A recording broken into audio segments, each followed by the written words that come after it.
O mundo está em chamas no chamado vão dos países não integrados. Os arquitetos de uma nova organização política, econômica e religiosa global dividem o mundo em dois segmentos e as guerras, rumores de guerras, terremotos, vulcões e pestes, não por coincidência, devastaram os países na lacuna não integrada. Os eventos mostraram um padrão e um propósito, não ocorrendo por acidente ou aleatoriamente. Milhões estão deslocados e estão morrendo.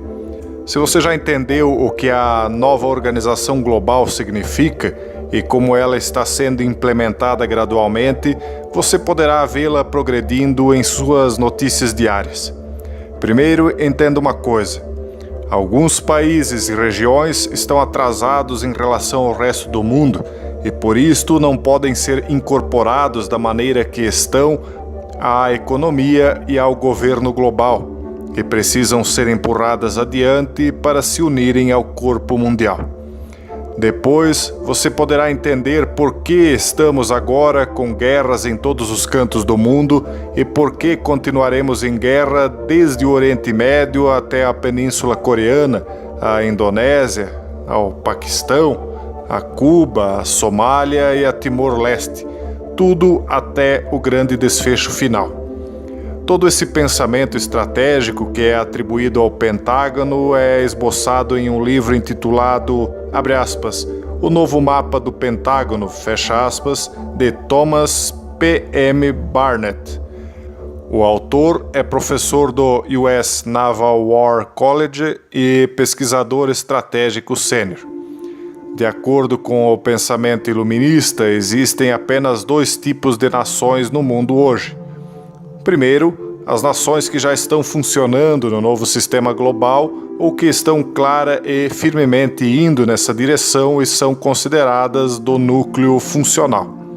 E segundo, nações que agora não estão funcionando no sistema global e provavelmente não o farão no futuro previsível, a menos que sejam empurradas a isto por tropas controladas por governos globalistas ou ameaçadas de invasão para irem neste sentido, e estas então são consideradas como participantes da falha ou do vão dos países não integrados. A estratégia seguida pelos líderes globalistas é utilizar o dinheiro ou os exércitos de países ocidentais para diminuir a distância entre os países.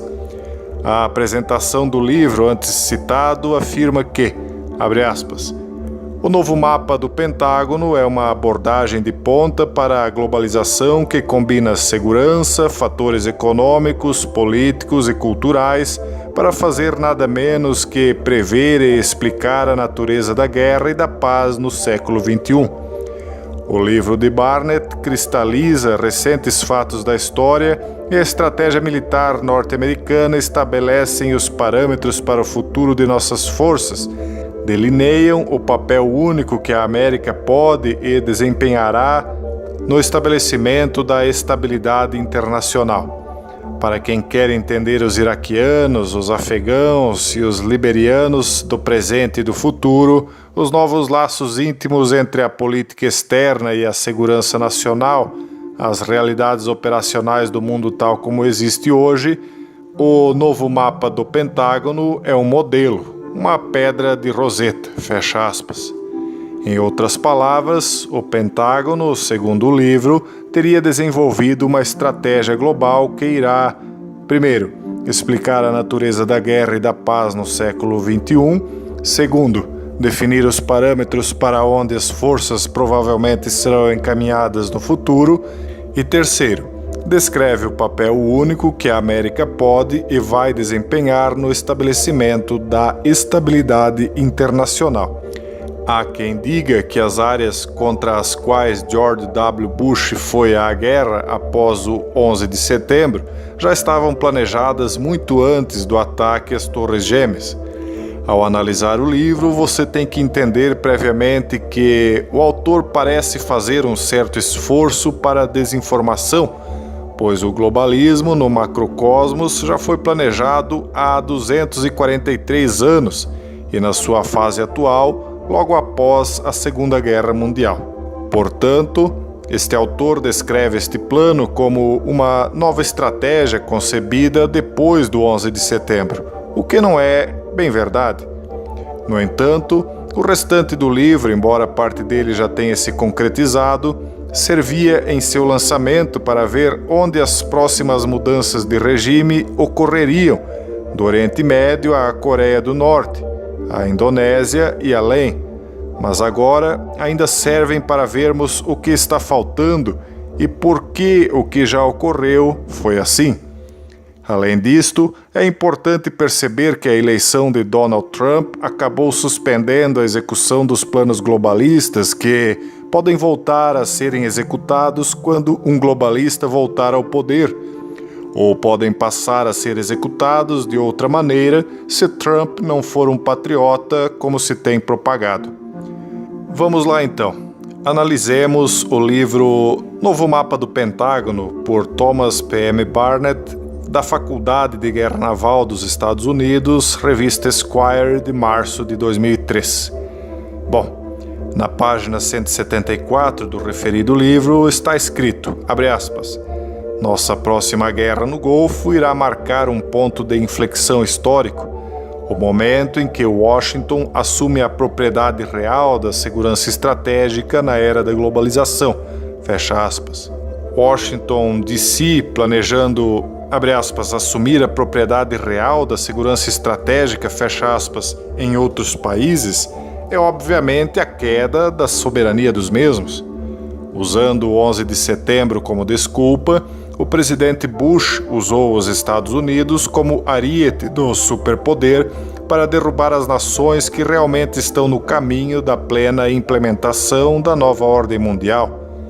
Lembre-se, não estamos aqui em defesa de Saddam Hussein ou de qualquer outro dos líderes atacados pelo projeto globalista, pois se estes pudessem, talvez implementariam um projeto globalista próprio ainda pior.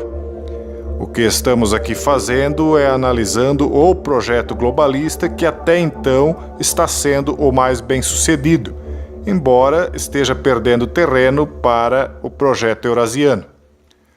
Tudo funciona com ilusionismo, com medo, como, por exemplo, quando nos anos anteriores da virada para o ano 2000, as mídias espalhavam aos quatro ventos a possibilidade do bug do milênio, conhecido como Y2K, dele travar todo o sistema computacional ocidental.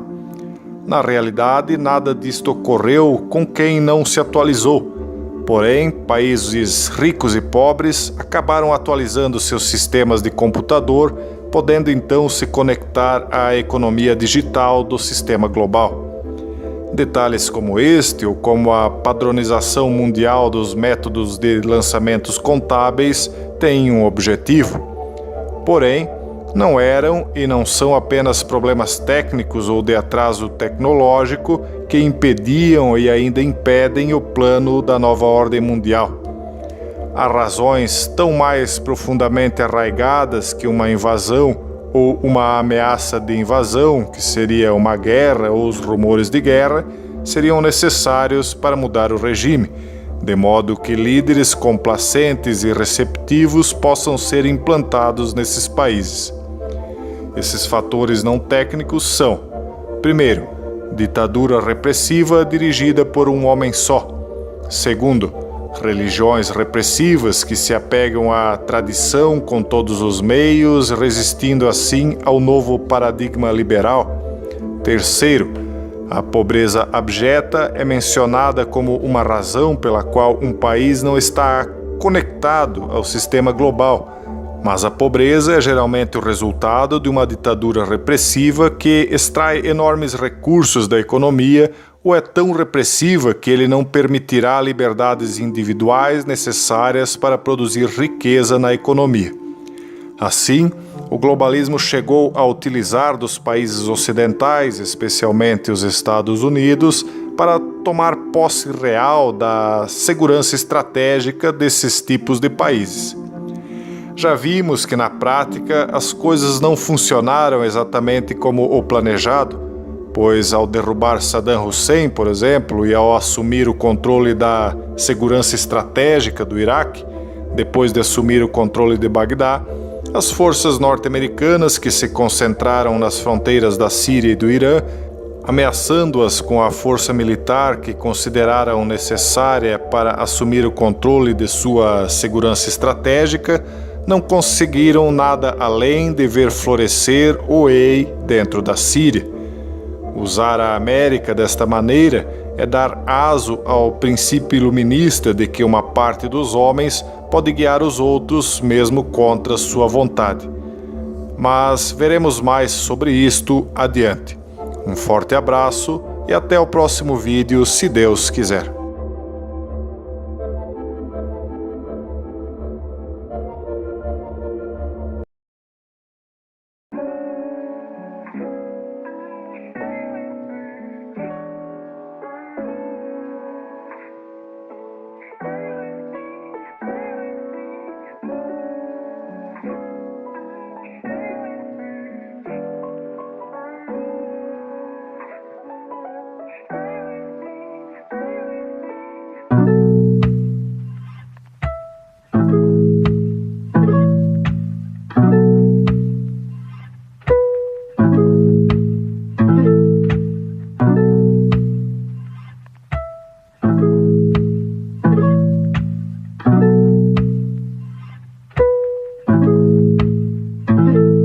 Kick.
Como víamos, usar a América como ariete do globalismo é consistente com o princípio do espírito guia iluminista, enunciado pela primeira vez durante a Guerra Revolucionária e suas consequências imediatas. Dugin, um dos principais mentores do chamado poder terrestre eurasiano, não cansa de nominar o poder ocidental como o dos atlantistas. O que minha mente projeta quando ouço isto é uma espécie de poder bestial que emerge da terra, lutando contra um poder bestial que emerge das águas. Bom, com tais acusações, se presume então que a parcela dos fundadores maçônicos e Rosa-Cruzes da América pretendiam, segundo ele, estabelecer uma nova Atlântida oculta, de modo que ela gradualmente movesse todas as nações do mundo para um sistema unificado. Voltando ao livro de Barnett, na página 227, consta que, abre aspas, o potencial de um país para garantir uma resposta militar dos Estados Unidos da América está inversamente relacionado à sua conectividade de globalização, fecha aspas. Na página 176, o autor coloca este assunto de uma maneira diferente. abre aspas, sempre que as tropas americanas aparecem, seja para combate com um grupo de batalhas estacionado na costa como um lembrete ou com uma missão de manutenção da paz, ele tende a estar em um lugar que é relativamente desconectado do mundo, onde a globalização não criou raízes por causa de um regime repressivo, pobreza extrema ou a falta de um sistema legal robusto. É esses lugares que incubam o terrorismo global. Aí você tem o que eu chamo de lacuna não integrada ou vão não funcional, fecha aspas. Segundo esta visão, os países que não estão agora conectados apropriadamente ao sistema global econômico ou politicamente, segundo o autor, abre aspas, garantem uma resposta militar dos Estados Unidos, fecha aspas, isto é, uma invasão ou ameaça de invasão e certamente uma demanda pública por uma mudança de regime. E lembre-se, não sou anti-Estados Unidos, pelo contrário, considero que é justamente também dentro dos Estados Unidos que está localizada a maior parcela de cidadãos livres do mundo, conscientes do problema que ora relato e dispostos a apresentar uma resistência civil. Mas, voltando ao assunto, uma outra maneira possível de derrubar um ditador sem invasão é a dissidência interna. Considere um especialista em inteligência ocidental na arte de provocar dissensão dentro do país-alvo. Esses dissidentes pareceriam estar se levantando espontaneamente contra um regime perverso e repressivo, quando a realidade é que eles são criados, financiados e dirigidos por um ou mais serviços de inteligência do Ocidente. Não é preciso sair do nosso continente para percebermos o que ocorre neste exato momento em que gravo o vídeo. A chave é criar instabilidade intensa dentro de cada país, dentro da região dos países não integrados, seja através de invasão, de ameaça de invasão, sanções econômicas, ou através de um grupo que luta como dissidência interna contra o ditador enraizado. Considerando que os ditadores dos países alvos quase sempre são realmente terríveis e desumanos, fica bastante fácil levar a opinião pública a concordar com o ato. A estabilidade deve ser substituída pela instabilidade. Esse é o conceito-chave: derrubar a ordem vigente e depois recriar uma nova ordem a partir do caos. Na realidade, não importa se observamos uma ditadura ou uma democracia. O que observamos na prática é que qualquer líder patriota, seja benévolo ou malévolo, ou qualquer religioso fundamentalista e defensor de dogmas de sua religião, ou ainda qualquer dirigente econômico que estiver parado no caminho do globalismo, será ligado ao vão dos países integrados, entregando a sua soberania nacional para que o seu país possa ser fundido ao governo regional planejado de um dos 10 reinos, ou fatalmente será alvo dos engenheiros da nova ordem, mesmo que seja pró-Ocidente. Primeiro, isto será feito com países, com nomes poderosos e grandes organizações, e, embora os indivíduos já estejam sendo integrados por engenharia social, depois será a vez dos mais teimosos serem integrados na mar. O uso dos Estados Unidos da América pelo globalismo, em guerras como a do Iraque ou guerras do Golfo I e II, com a resultante morte e destruição de civis e infraestrutura em seu rastro, onde George Bush pai e filho se colocavam não como iluminados, mas como cristãos, evidentemente acendeu a ira dos povos invadidos contra o cristianismo como um todo. Daí o fato de que o Wei acabou florescendo facilmente, pois, seja por trabalho de inteligência globalista ou não, o fato é que os soldados arregimentados tinham um ódio a ser extravasado contra aqueles que eles identificavam como alvo da destruição de seu país e muitas vezes até de entes queridos de sua família. A questão é que se pagãos iluministas liberais se fazendo passar por cristãos pintaram um alvo injusto contra as testas dos que se ajoelham perante a cruz, como também estes mesmos pagãos iluministas liberais podem ter efetuado um ataque de falsa bandeira no Ocidente para justificar a guerra ao terror, o fato é que atritaram ambos os lados. Depois de atritar ambos os lados, promoveram uma política de migração para misturá-los com um claríssimo propósito que todos nós podemos enxergar sem precisar dizer. No livro, o autor lista os países considerados não integrados. Falando de forma geral, essas nações se enquadram nas seguintes regiões: o Caribe, praticamente toda a África, os Balcãs, o Cáucaso, a Ásia Central, o Oriente Médio, com exceção de Israel, o Sudoeste Asiático e grande parte do Sudeste Asiático. A população dessas nações não integradas é de 2 bilhões de pessoas, ou 1/3 da humanidade. Agora vamos olhar para o nome de alguns países em específico. Primeiro, Haiti. Os esforços para construir uma nação integrada em 1990 em diante foram decepcionantes. Após o terremoto, uma missão de paz da ONU, dirigida pelo Brasil, acabou pacificando o país, ao menos parcialmente, e agora a política de imigração está levando seus habitantes a conhecerem outras realidades que poderão ser implantadas na volta ao seu próprio povo. Segundo, a Colômbia. O país é dividido, em partes sem lei e esforços repetidos para resolver o problema e unificar a nação, que não tiveram sucesso.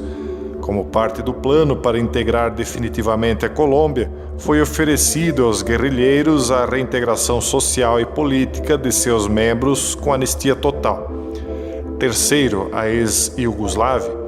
O ex-presidente Clinton travou uma guerra em 1999 contra essa região, pois eles não estavam se movendo para o núcleo funcional ou dos países integrados. Quarto, Congo e Ruanda ou Burundi. 2 a 3 milhões de mortos há mais de uma década. O Congo seria, nos critérios globalistas, uma espécie de estado zumbi, não muito vivo e nem morto, na época, além de ser devastado pela AIDS. Quinto, Angola.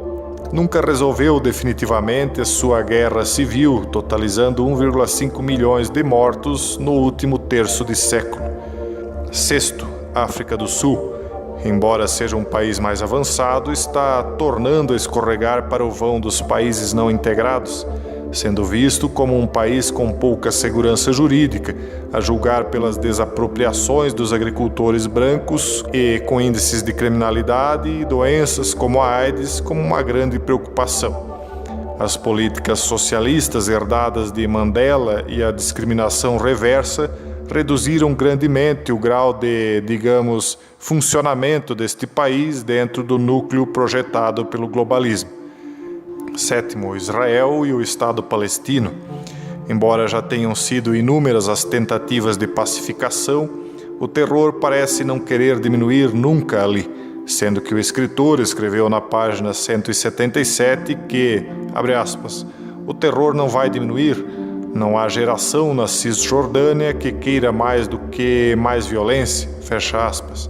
E na página 228 disse que, abre aspas, a única coisa que vai mudar esse ambiente desagradável e abrir as comportas para a mudança é se algum poder externo entrar em ação e jogar Leviatã em tempo integral, fecha aspas. O autor acredita que o Iraque foi a chave de entrada para a América desempenhar o papel de Leviatã em Israel, intervindo para forçar grandes mudanças. Bom, até agora nada ocorreu neste sentido, embora que Donald Trump e seu genro Jared Kushner tenham seu próprio plano de paz para a região. A questão é que o que os americanos constantemente têm feito é forçado a mudança por parte de Israel, enquanto que os palestinos não estão sob controle americano e parecem que não pretendem se submeter a ele. A impressão que se tem é que a política de apaziguamento só está servindo para aumentar a pressão sobre Israel até o ponto de explosão. Esperamos que não seja este um plano deliberado de pagãos iluministas.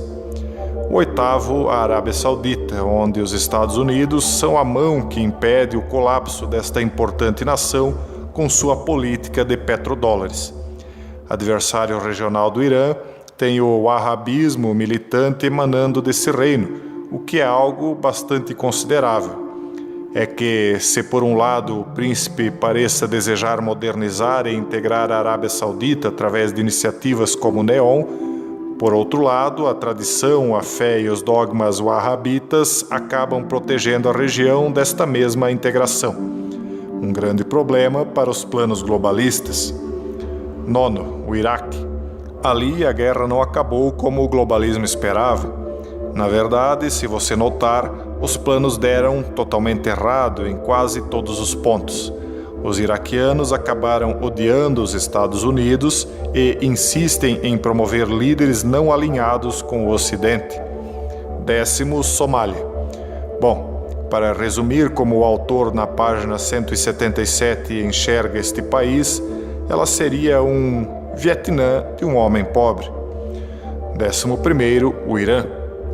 Além de nada ter mudado substancialmente no Irã, recentemente Hassan Rouhani se encontrou com seu colega iraquiano Barham Salih e disse em entrevista coletiva que, abre aspas, o fortalecimento dos laços entre Teherã e Bagdá funciona para o benefício de ambos os países e não deixaremos que esse caminho positivo rumo ao progresso seja interrompido, fecha aspas.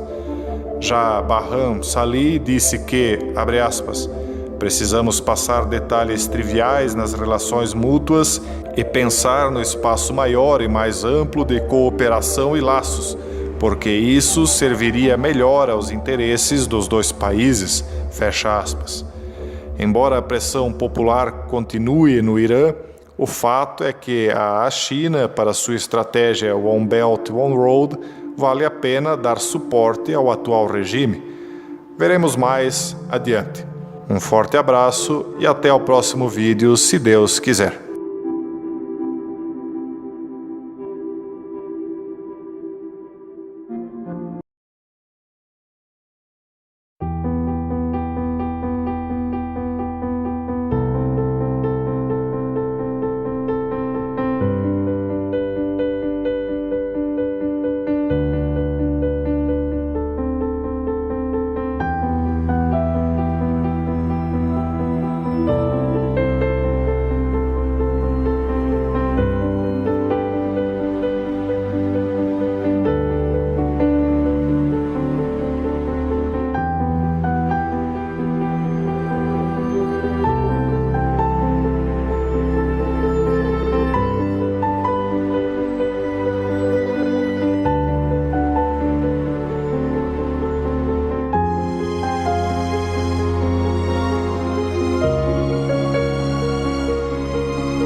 O autor do livro a respeito do novo mapa do Pentágono parece não ter noção do quão preciso ele está sendo em relação a previsões antigas.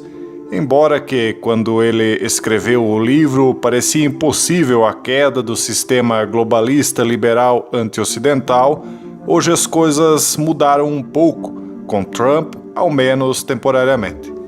Se no verão de 2003, logo após as forças americanas tomarem o controle do Iraque, os políticos americanos começaram a insultar o Irã, dizendo "você é o próximo", você deveria se perguntar por que, afinal, isto não ocorreu na prática, já que no final das contas nos disseram que o Irã estava perto de desenvolver suas próprias armas nucleares.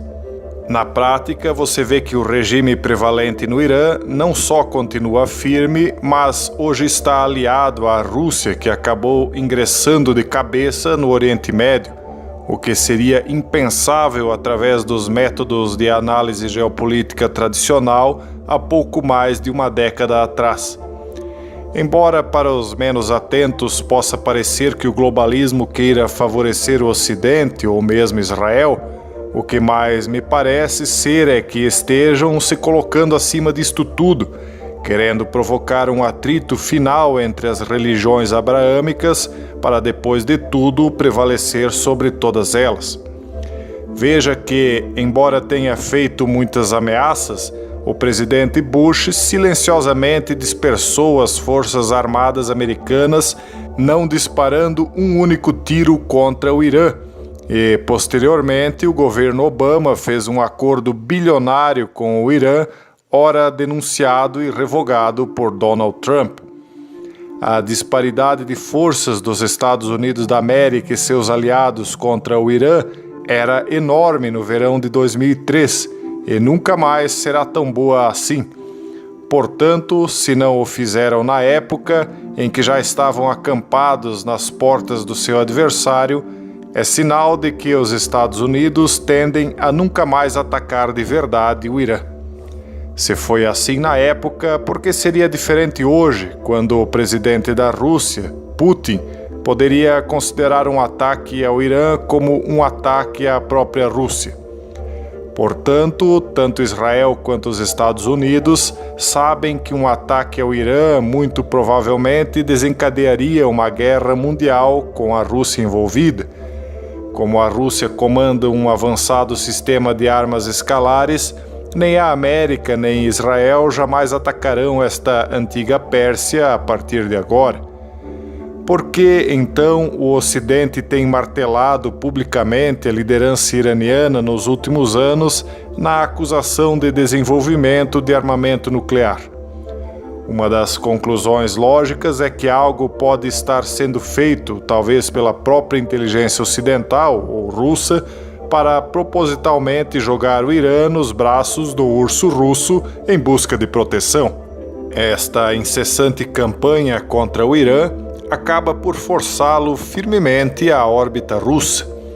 Se esta conclusão estiver correta, isto pode estar sendo feito por vários motivos, dentre os quais um deles pode ser para tentar manter o Irã sob controle russo, e outro motivo, o menos lógico de todos, mas ao mesmo tempo ainda assim muito provável, considerando tudo que você já sabe, é que querem provocar a realização da profecia dispensacionalista da guerra de Gog e Magog.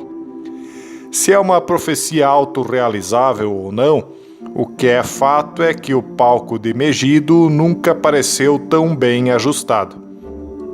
Pense na ridícula campanha de propaganda durante estes longos anos, onde a inteligência ocidental afirmou que o Irã está próximo de desenvolver seu próprio sistema de armas nucleares.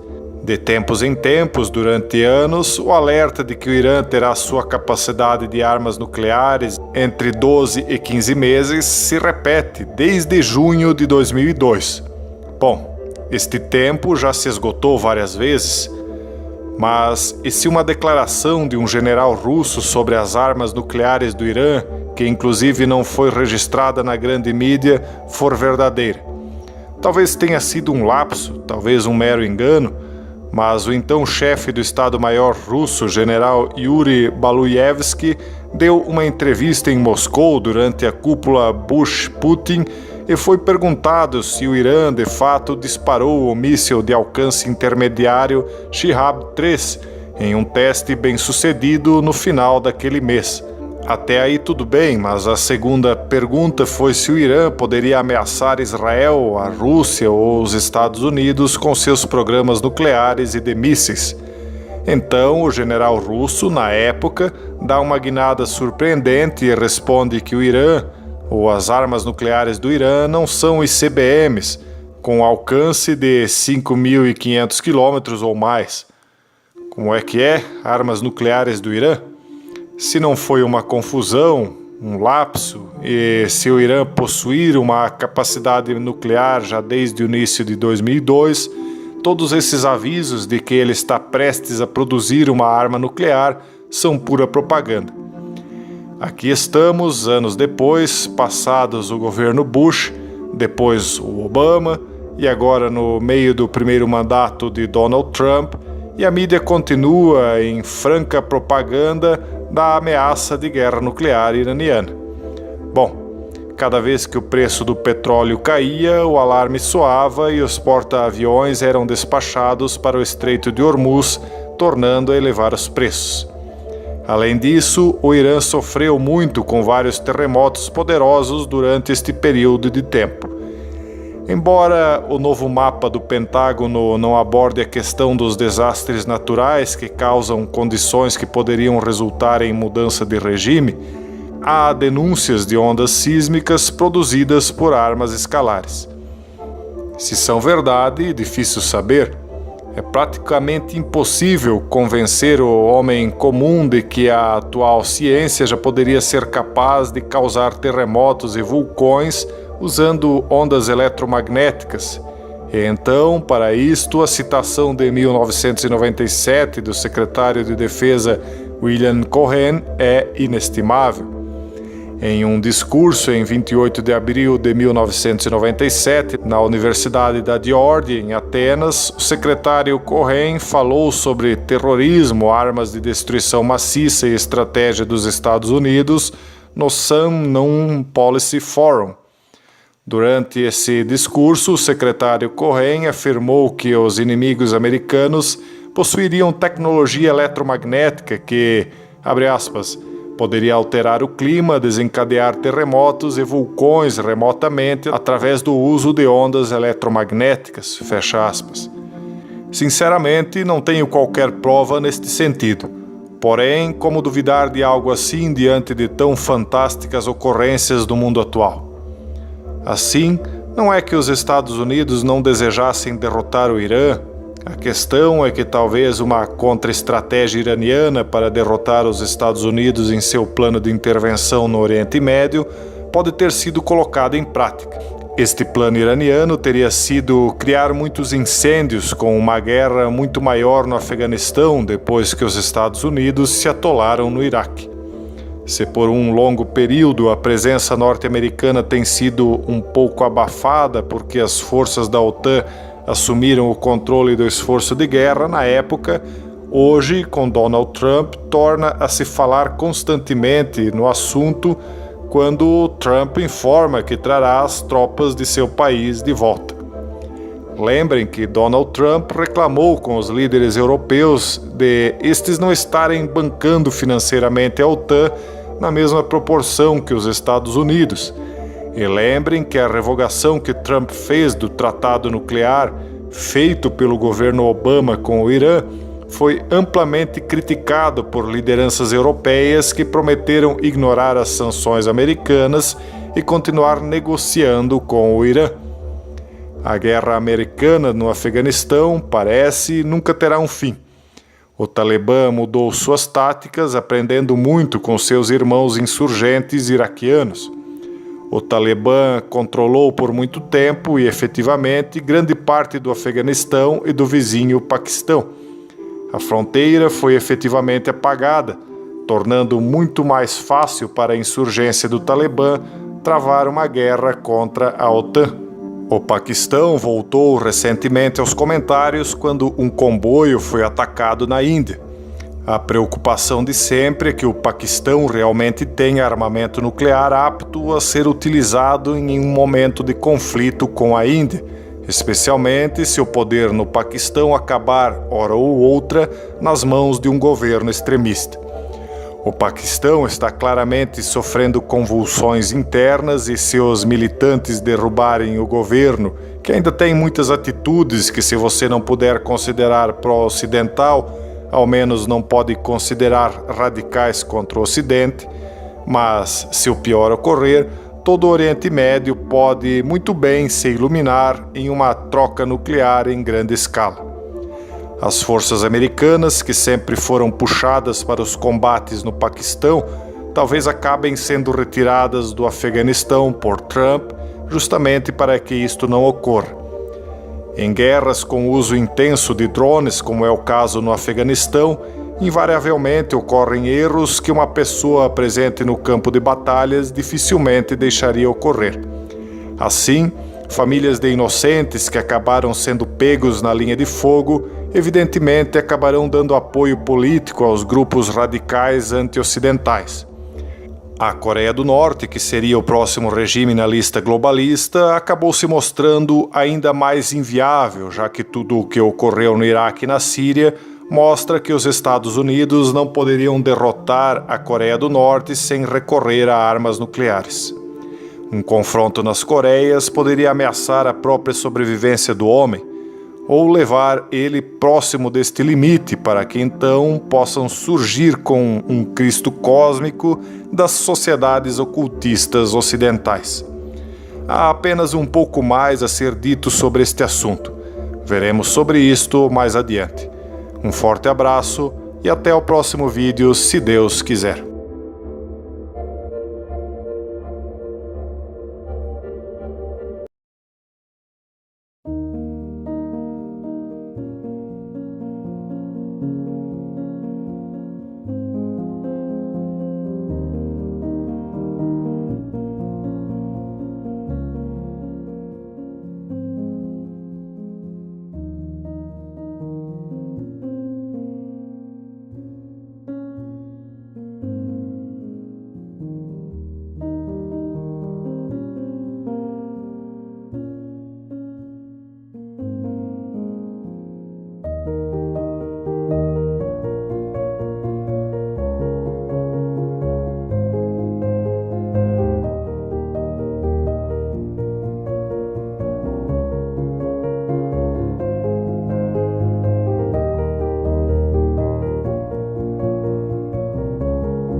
Como você tem visto, países como o Irã, a Coreia do Norte e até mesmo a Venezuela fazem parte do vão dos países não integrados ao projeto globalista. Isto não os faz melhores, evidentemente.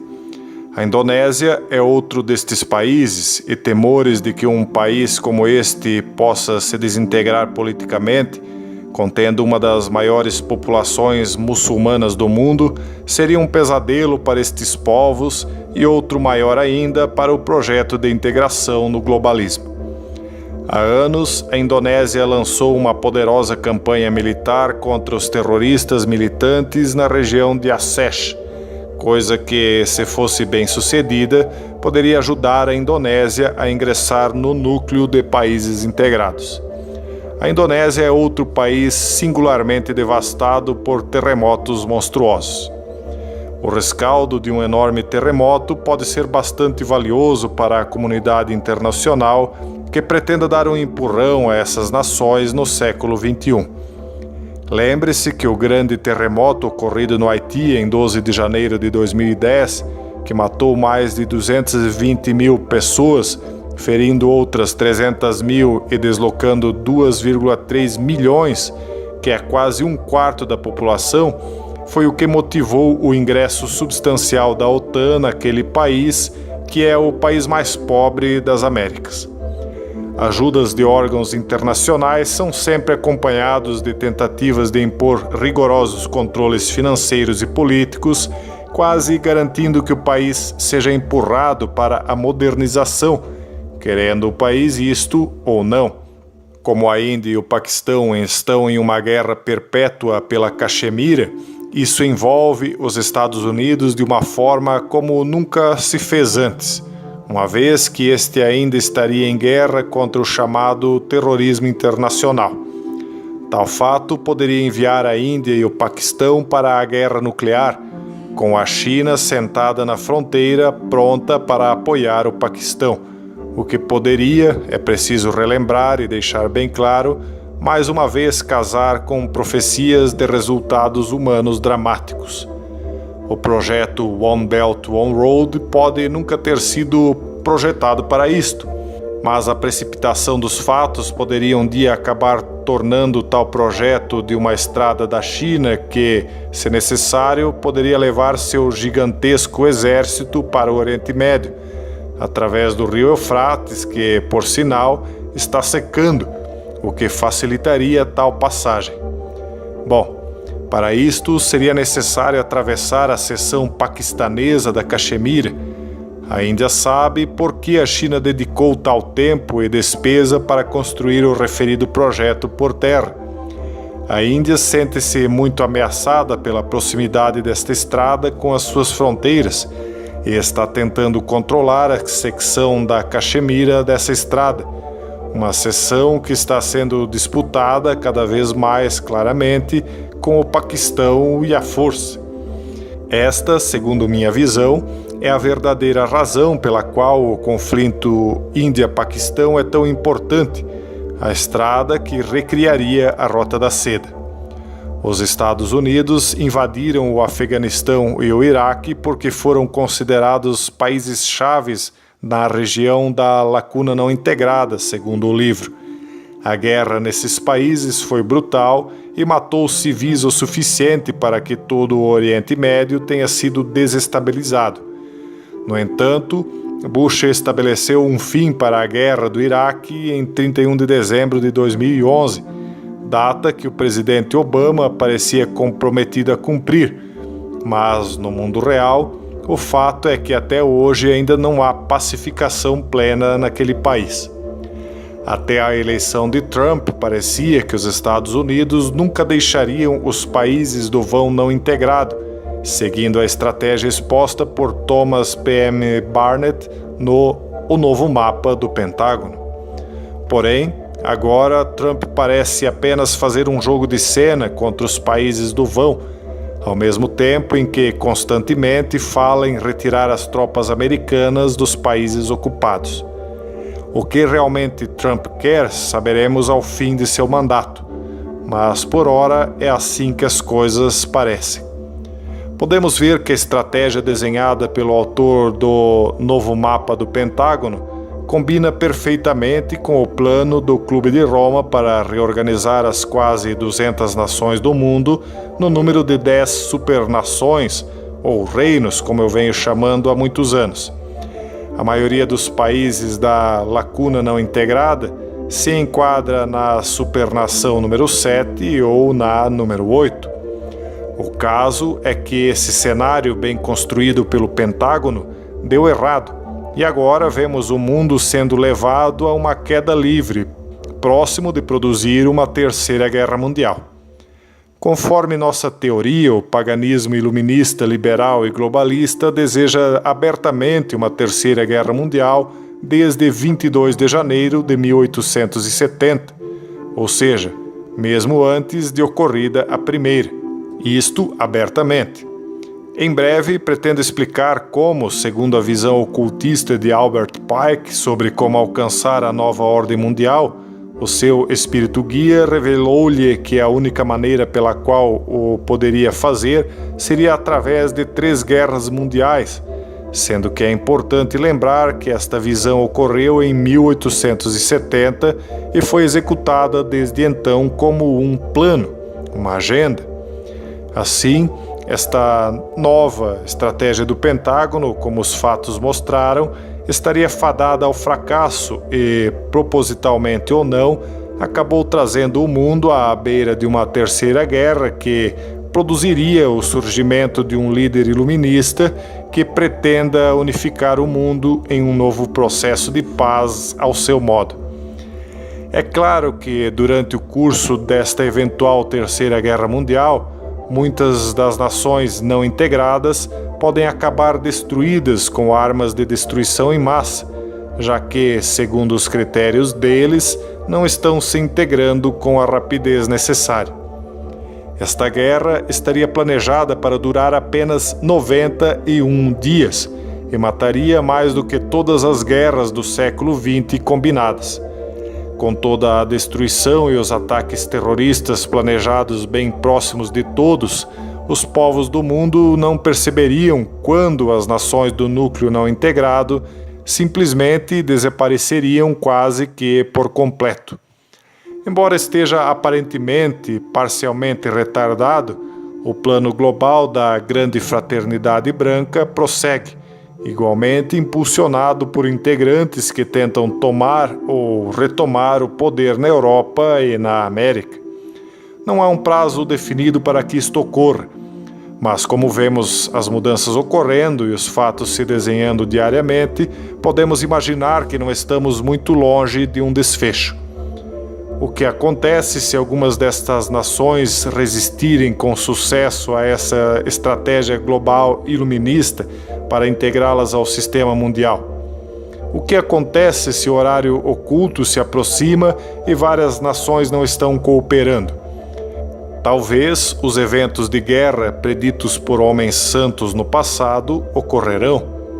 Se por um lado Bill Cooper, autor da vertente Nova Era, ao escrever o livro Behold the Pale Horse, previu na página 167 que, abre aspas, uma guerra global muito curta, mas muito mortal, usando armas nucleares em alguns centros populacionais, foi contemplada e não foi descartada, fecha aspas. Por outro lado, talvez possa o autor do Colégio de Guerra Naval ter identificado os tais centros populacionais selecionados para os quais essa guerra nuclear foi contemplada. Seriam estas as nações indicadas como pertencendo ao núcleo de países não integrados? Alice Bailey, canalizando o que chamou de Mestre DK, escreveu na página 548 do livro The Externalization of the Hierarchy que, abre aspas, como um meio nas mãos das Nações Unidas para impor as formas externas de paz e, assim, dar tempo para o ensino da paz e para o crescimento da boa vontade ter efeito, a bomba atômica pertence às Nações Unidas para uso ou simplesmente para ameaça de uso quando a ação agressiva por parte de qualquer nação levanta sua cara feia, fecha aspas. Bombardear as nações que se oponham à vontade da Grande Fraternidade Branca parece muito com um cavalo vermelho com uma grande espada nuclear, química ou de pragas por guerra biológica a cavalgar pela face da Terra. Não é difícil imaginar sangue, fogo e colunas de fumaça iniciando a partir do Oriente Médio ou de onde for, convertendo o sol em trevas e a lua em sangue. Os povos do mundo, distraídos, acreditam estar preparados para tudo, mas nem mesmo imaginam o que parece estar prestes a se precipitar sobre o mundo. Um forte abraço e até o próximo vídeo, se Deus quiser.